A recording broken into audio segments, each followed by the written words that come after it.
मेरे बेटे ने गरीब लड़की से शादी कर ली। फिर कुछ दिन बाद बेटे ने नया घर खरीद लिया जो बहुत खूबसूरत था। बेटा रोज रात को बहू को वापस पुराने घर ले जाता। एक दिन पुरानी मोहल्ले गई तो औरतें मुझे गालियां देने लगी। तुम कैसी जालिम सास हो, तुम्हें अपनी बहू पर थोड़ा सा भी तरस नहीं आता।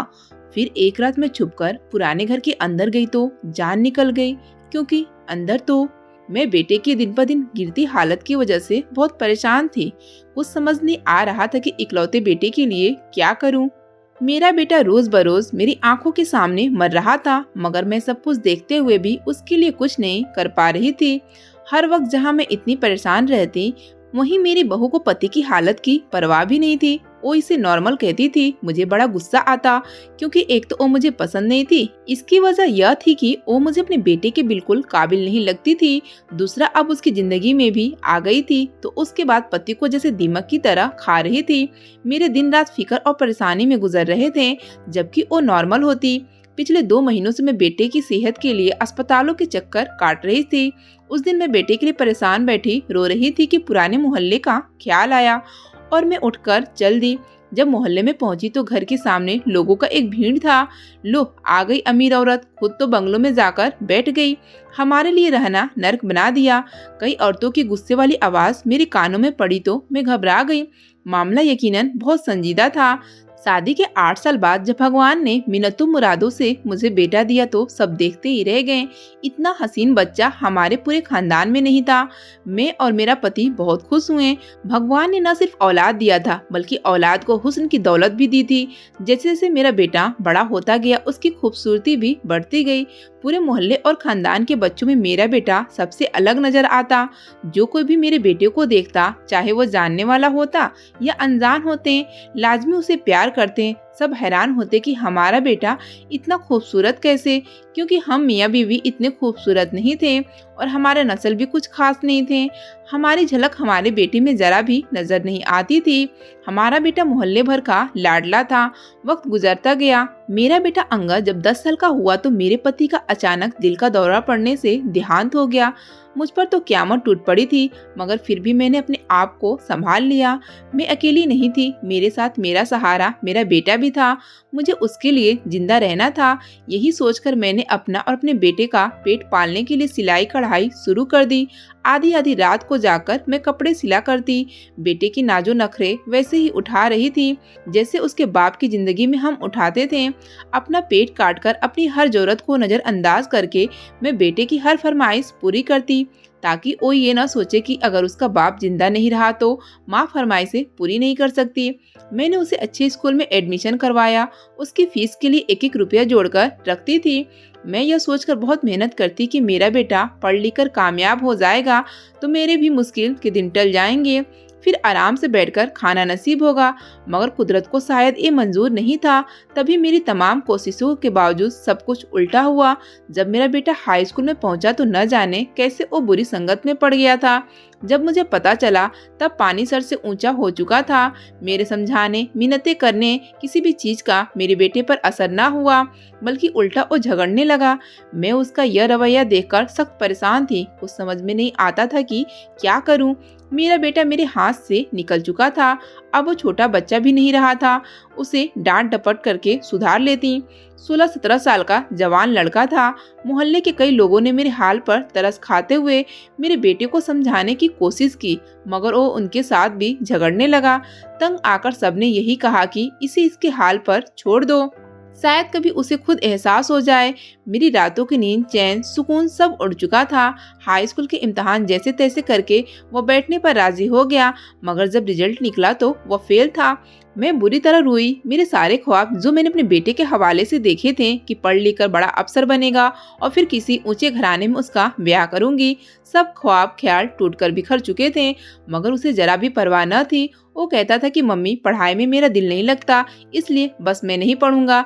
मेरी 1000 कोशिशों के बावजूद भी उसने पढ़ाई से पूरी तरह नाता तोड़कर मेरे दिल को बहुत ठेस पहुंचाई।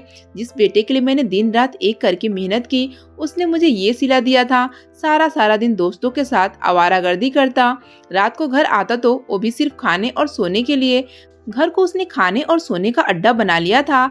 अगर ये मुझे अंदाजा था कि वो बुरी संगत में है तो अच्छे काम तो करता नहीं होगा, मगर फिर भी पहली बार मैंने उसे अपने कमरे में सिगरेट पीते हुए देखा तो मुझे बहुत दुख हुआ और मैं बहुत रोई और फिर से समझाने की कोशिश की तो वो इतना गुस्से में आ गया था, मुझ पर हाथ उठाने पर तुल गया। तो मैंने उस दिन के बाद डर के मारे चुप्पी साध ली। मोहल्ले के लोग जब अंगद के बारे में गलत गलत बातें करते, उसे आवारा नशेड़ी कहते तो मेरा दिल बहुत दुखता, मगर क्या कर सकती थी, चुप रहती। लोग मेरे पास शिकायतें लेकर आते, अंगद और उसके दोस्तों ने फला को मारा, फला के घर से चोरी की, किसी लड़की को छेड़ा, इसी तरह के इल्जाम उस पर होते। मैं लोगों के आगे हाथ जोड़ लेती कि मैं इसे कुछ नहीं कर सकती। अंगद मेरा बेटा तो है मगर मेरे हाथ से निकल चुका है। कुछ लोग मुझे बुरा भला कहते और कुछ मेरी मजबूरी समझकर खामोश हो जाते। कई बार तो पुलिस भी घर आई मगर मुझसे सिर्फ पूछताछ करके चली जाती। मैं रो रो कर भगवान से इकलौते बेटे की भलाई की दुआएं मांगती। दूसरी बहुत सी बुरी आदतों के साथ उसे लड़कियों की लत भी थी। आवारा तो था ही मगर चूंकि हसीन था, लड़कियां यह जानते हुए भी वह कोई शरीफ लड़का नहीं उस पर मरती और वह इस चीज का फायदा उठाता था। महंगे महंगे गिफ्ट्स बटोरता। अक्सर मैं उसके पास कीमती कपड़े और जूते देखा करती थी।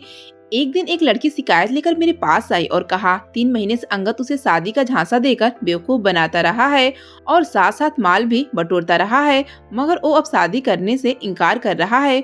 वो लड़की बहुत रोती रही, मेरे आगे बार बार कहती कि आंटी अंगद से कहो मुझसे शादी कर ले, मैं उसके बगैर नहीं रह सकती। उसने मुझसे शादी न की तो मैं मर जाऊंगी। मुझे उस पर बहुत तरस आया और बेटे पर बहुत गुस्सा। अच्छी खासी शक्ल की लड़की थी, सिर्फ सूरत की वजह से मेरे बेटे के झांसे में आई थी, मगर मैं जानती थी कि मैं अपने बेटे को उस लड़की के लिए नहीं मना सकती क्योंकि मेरा उस पर बिल्कुल जोर नहीं चलता था। मगर फिर भी मैंने उससे वादा कर लिया कि बेटे को मनाने की कोशिश जरूर करूंगी। लेकिन जब मैंने बेटे से बात की तो वह भड़क उठा और कहा कि वह कोई शरीफ किरदार की लड़की नहीं है, आधी रात को मुझे अपने घर में बुलाती रही है। मैं ऐसी लड़की से शादी नहीं कर सकता जो रातों को लड़कों को बुलाती हो। मुझे उसकी बात सुनकर बहुत गुस्सा आया और मैंने बेटे के मुंह पर थप्पड़ मारते हुए कहा, तुम्हें शर्म नहीं आई किसी की इज्जत खराब करते हुए? तो वो गुस्से में घर से निकल गया। वो लड़की बार बार आती रही। मैं उसके आगे अपनी मजबूरी बयान करती कि मैं कुछ नहीं कर सकती। वो मेरी सुनता नहीं है न मानता है, मगर वो लड़की हार मानने को तैयार न थी। एक दिन वो आई तो उसी वक्त अंगद भी घर आ गया। उसे देखकर गुस्से में आ गया और उसे गालियां देते हुए हाथ से पकड़कर घर से निकाल दिया। मुझे बहुत अफसोस हुआ। वो लड़की रोती हुई गई। कुछ देर बाद खबर आई कि उसने खुदकुशी कर ली। मैं रोने लगी और बेटे को कोसने लगी। लड़की के घर वालों ने उसकी खुदकुशी का इल्जाम मेरे बेटे पर लगाते हुए रिपोर्ट लिखवाई। पुलिस ने उसे गिरफ्तार कर लिया। मैं थानों के चक्कर काटती रही। आखिरकार मेरे रोने धोने और मिन्नत करने पर उस लड़की के घर वालों ने शिकायत वापस ले ली और यूं मेरा बेटा रिहा हो गया। मगर उसके बाद भी उसने सबक न सीखा। मैं बहुत समझाती रही मगर उसने अपनी आदत न बदली। मगर फिर चमत्कार हो गया। एक दिन मैं बरामदे में बैठी कपड़े सी रही थी। मेरा बेटा मेरे पास आकर बैठ गया और कहने लगा, मम्मी मैंने जितने भी गलत काम किया, आपका दिल दुखाया, मुझे उस सब के लिए माफ कर दे। अब मैं सारे गलत काम छोड़ दूंगा, जो आप बोलेंगी वही करूंगा। मैं तो उसके मुंह से ये सब सुनकर हैरान रह गई और बेयकीनी से उसे देखने लगी। वो मेरे पांव पकड़े बैठा था। मेरी आंखों में खुशी से आंसू आ गए और मैं रोने लगी। मेरे बेटे ने मुझे गले से लगाया, मेरे हाथ चूमे और कहा, मम्मी मैं आपको आपका अच्छा बेटा बनकर दिखाऊंगा।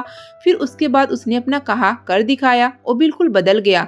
सुबह सवेरे तैयार होकर चला जाता और शाम को वापस आता था। उसने मुझे बताया कि उसे एक बहुत बड़ी कंपनी में अच्छी पोस्ट पर नौकरी मिली है।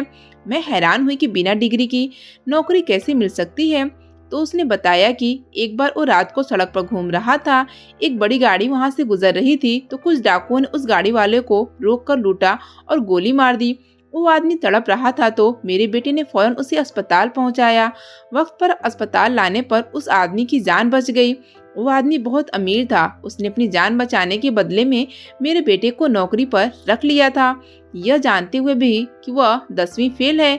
बेटे के मुंह से सारी बातें सुनकर मैं उस आदमी को दुआ देने लगी जो हमारी जिंदगी में फरिश्ता बनकर आया था। अब मेरा बेटा शरीफ इंसान की तरह रहने लगा था। तमाम बुरे दोस्तों की कंपनी भी उसने छोड़ दी थी। धीरे धीरे हमारे घर में खुशहाली आने लगी थी। बेटा हर महीने पैसों की एक बड़ी गड्डी मुझे दे दिया करता था। पहले मोहल्ले में जो घर सबसे ज्यादा गरीब था वो घर हमारा था। अब जो घर सबसे अच्छी हालत में था वो हमारा था। मोहल्ले वाले भी इस कायापलट पर हैरान थे। कुछ लोग कहते अच्छा है सुधर गया, बेचारी माँ की टेंशन भी खत्म हुई। मगर कुछ लोग बोलते थे कि किसी का दिमाग खराब है जो इस 10वीं फेल को नौकरी पर रख लिया, यकीनन या कोई गैर कानूनी काम करता है। मैं अब उन बातों की परवाह न करती क्योंकि मुझे यकीन था कि मेरा बेटा तमाम बुरे काम छोड़ चुका है। बेटा सुधरा तो घर में खुशहाली आई, दौलत आई, तो वो लोग जो पहले उसे आवारा कहते थे अब खुद अपनी बेटियों के रिश्ते लेकर आने लगे। उनमें से कई अमीर घरानों के रिश्ते भी थे। मेरी ख्वाहिश थी कि चांद जैसा मेरा बेटा है वैसे ही चांद जैसे बेटे की टक्कर की बहू लाऊंगी।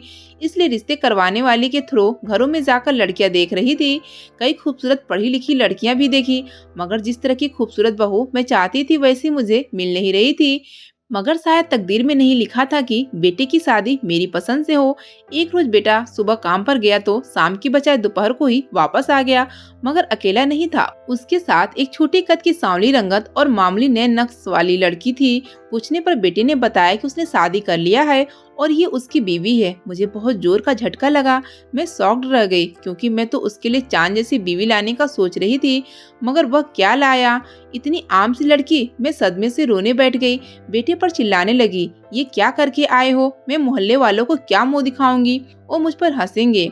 मगर बेटे के ऊपर मेरी बातों का असर न हुआ और न रोने धोने का। उसने सिर्फ इतना कहा कि मम्मी ये लड़की मुझे पसंद थी इसलिए शादी की। रही लोगों की बात तो उसे कोई परवाह नहीं है, और वैसे भी उसे कंपनी की तरफ से नया घर मिल गया है इसलिए हम शिफ्ट हो रहे हैं।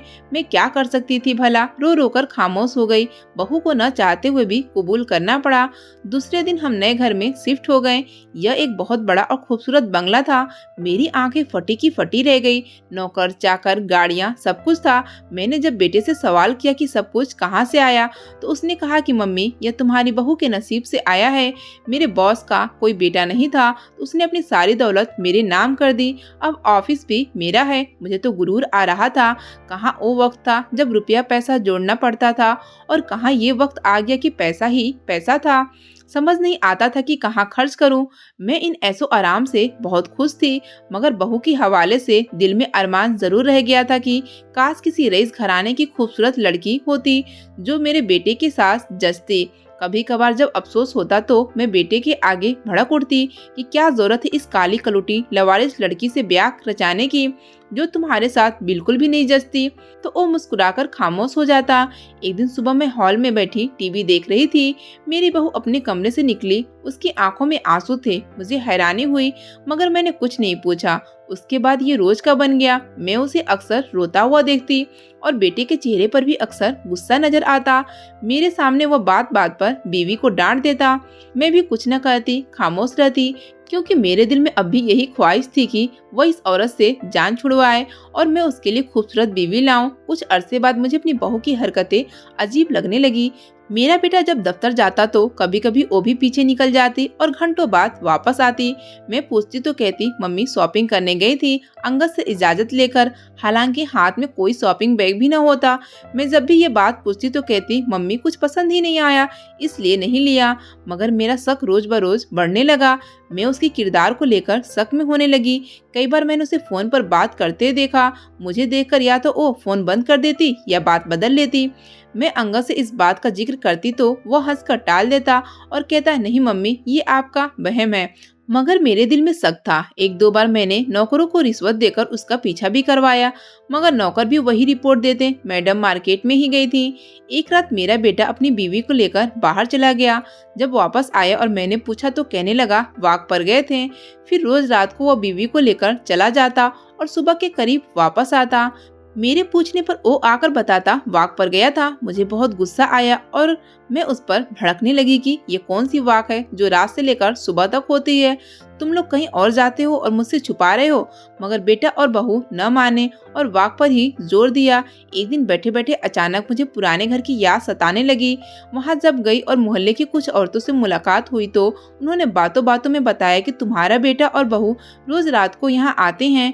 पुराने घर में मुझे हैरानी हुई और साथ में गुस्सा भी आया कि इतने अरसे से रात को वह दोनों यहाँ आ रहे थे और मुझसे छुपाते रहे।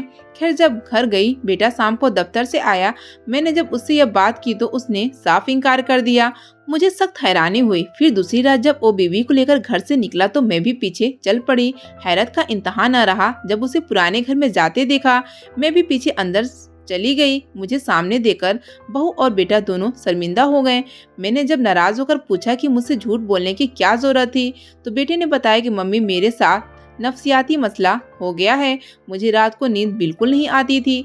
मैं एक दिमागी डॉक्टर के पास गया तो उसने चेक करने के बाद पूछा कि मुझे नींद न आने की शिकायत कब से है।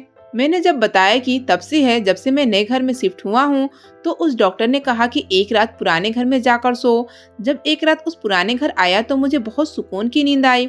अगले दिन यह बात मैंने डॉक्टर को बताई तो उसने कहा मुझे अपना इलाज करवाना होगा जिसमें 6 महीने लगेंगे, मगर जब तक इलाज पूरा नहीं हो जाएगा तब तक मुझे उसी पुराने घर में ही सोना पड़ेगा। इसलिए मैं रोज रात को बीवी को लेकर यहाँ आ जाता हूँ और फिर पूरी रात अच्छी नींद लेने के बाद सुबह मैं घर चला आता हूँ।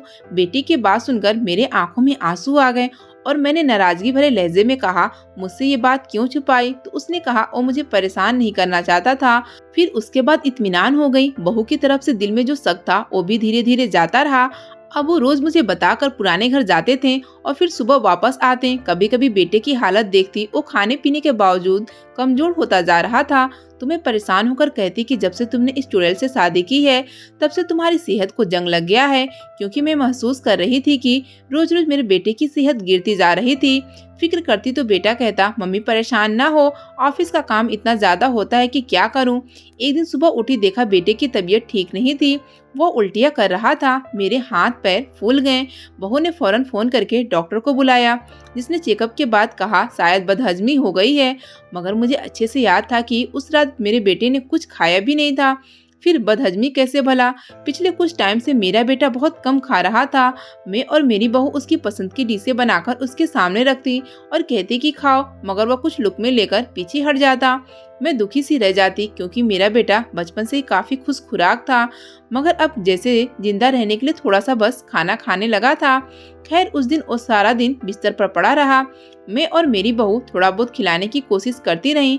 शाम को हैरत अंगेज तौर पर वो ठीक होकर उठ बैठा और बीवी को लेकर पुराने घर चला गया।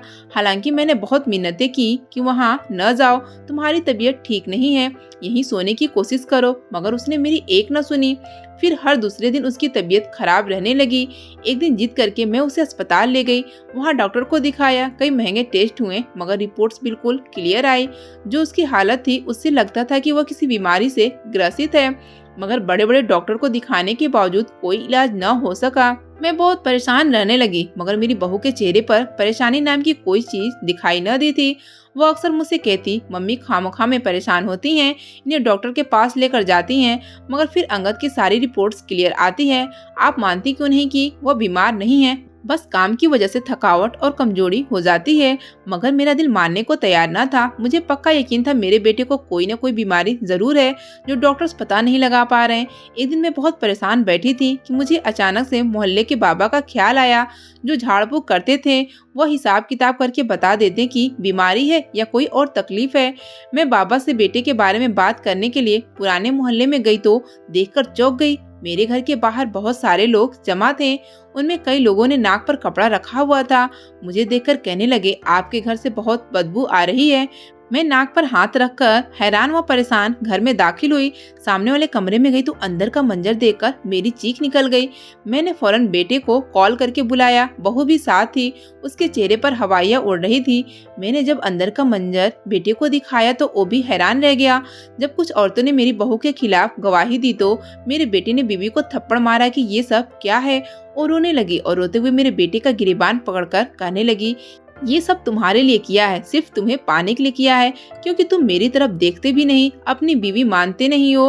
तुमने मेरे लिए कोई रास्ता नहीं छोड़ा, मुझे सब मजबूरन करना पड़ा। दिल के हाथों बेबस हो गई थी मैं, क्योंकि मैं तुमसे मोहब्बत नहीं इश्क करती हूँ। रोते रोते वह नीचे गिरकर बेहोश हो गई। उसके होश में आने के बाद सारी हकीकत जानकर मैं हैरान रह गई। वो मामूली नैन नक्श वाली सांवली सी लड़की जो मेरी बहू थी, करोड़ों की जायदाद की मालिक थी। वो रोड वाली कहानी फर्जी थी। कुछ अरसा पहले कहीं जाते हुए उस अमीर लड़की की नजर मेरे बेटे पर पड़ी थी तो उस पर मर मिटी थी। फिर ये जानने के बाद कि वह एक गरीब फैमिली से है, उसने मेरे बेटे को नौकरी पर रख लिया। कुछ टाइम बाद उसने जब शादी का कहा तो मेरे बेटे ने साफ इनकार कर दिया कि वह किसी आम शक्ल वाली लड़की से शादी नहीं कर सकता। मगर वह अमीर लड़की रोती मिन्नती करती रही। आखिरकार उसने ऑफर दी कि वो अपनी सारी दौलत मेरे बेटे के हवाले कर देगी, बदले में वो उससे शादी कर ले। मगर मेरे बेटे ने ये शर्त रख दी कि वो सिर्फ नाम की बीवी होगी, हकीकत में इसका ताल्लुक असली मियाँ बीवी जैसा नहीं होगा। वो लड़की ना चाहते हुए भी इस शर्त पर राजी हो गई। मगर शादी के बाद जब मेरा बेटा उससे दूर दूर रहता तो वो रोती, इसलिए गुस्से में आकर उस पर हाथ उठाता। फिर किसी ने मेरे बहू को तरकीब दी कि ताबीज वगैरह से वो अपने पति को अपने वश में कर सकती है। इस सिलसिले में वह एक काले जादू के माहिर शख्स से मिली जिसने कोई मंत्र और जादू पढ़े, जिससे मेरे बेटे की सेहत और नीयत दोनों खत्म होने लगी।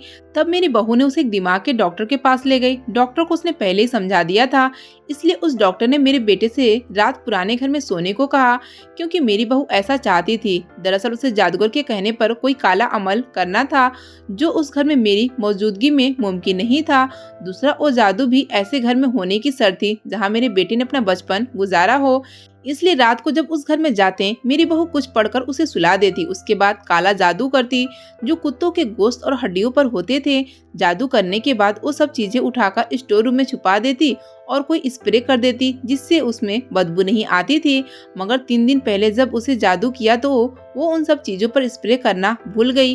घर आने के बाद मेरे बेटे की हालत बिगड़ गई और 2 दिन वो लगातार बेहोश रहा और उसकी बीवी को फिर जादू करने के लिए उस पुराने घर ले जाने का मौका नहीं मिल सका। और फिर उन चीजों से सड़ी हुई बदबू पैदा होकर पूरे घर और मोहल्ले में फैली तो लोगों को पता चला। बहू की बात सुनकर मैं उसी वक्त बेटे को लिए पुराने घर में आ गई और बहू से कहा कि अपनी दौलत जायदाद सब उसे ही मुबारक हो, मैं अपना बेटा अब उसके हवाले नहीं करूंगी। फिर तांत्रिक बाबा से उस जादू का तोड़ करवाने के बाद मेरे बेटे पर से असर खत्म हुआ और वो बिल्कुल ठीक हो गया। बीवी को तलाक दे दी और उसने मुझसे माफी मांग ली कि लालच में आ गया था। फिर मैंने अपनी पसंद से उसकी शादी करवाई। ये बहुत नेक और संस्कारी थी, दोनों के बीच बहुत मोहब्बत है। कहानी पसंद आई तो वीडियो को लाइक करें, चैनल पर नए हैं तो चैनल को सब्सक्राइब करना ना भूलें।